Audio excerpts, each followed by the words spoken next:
What's up, everybody? It's Sam Siva. Hope you're having a great day. So today, I want to show you guys a project that I've been helping a client work on. So this is a 4-unit property that I helped a client purchase a little while back, and we've definitely been slow, I would say, with the process, mainly because the city is involved and they have their codes and they're just very slow with everything. This project is in Newark, but basically, when I helped the client purchase property, my advice was to do a light renovation, but they wanted to do new bathrooms. They ended up doing new floors, new bathrooms, and they're actually gonna be putting in new countertops for the kitchen as well. So basically turned into almost a full rehab. We did use the existing sheetrock, but they did add recessed lighting throughout the unit.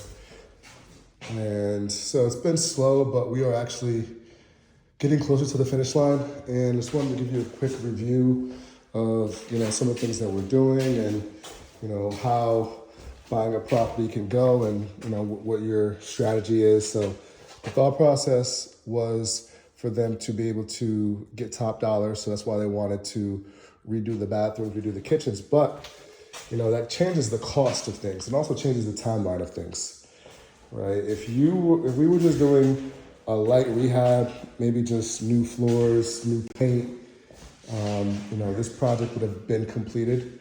But since we opened up the walls and since the city got involved, it's now, taking a lot more time. Now you are gonna end up with a better finished product for the long term, but you are going to be eating the cost short term. Let me take you upstairs.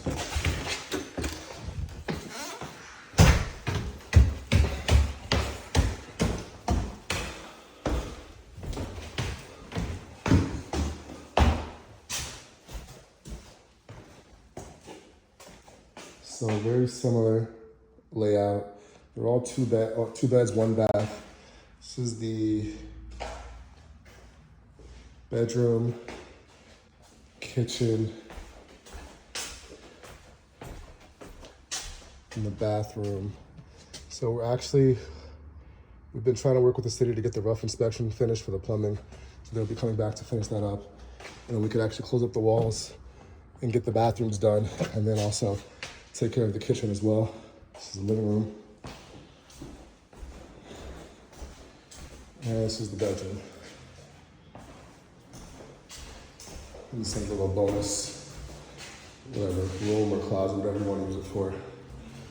So I'm gonna show you the other unit. So originally, this is kind of what I thought we would do is, this unit was already like this. All we did was paint here. We didn't really do anything. The floors were already here. And it didn't need as much. Other units were a little bit more in rough shape.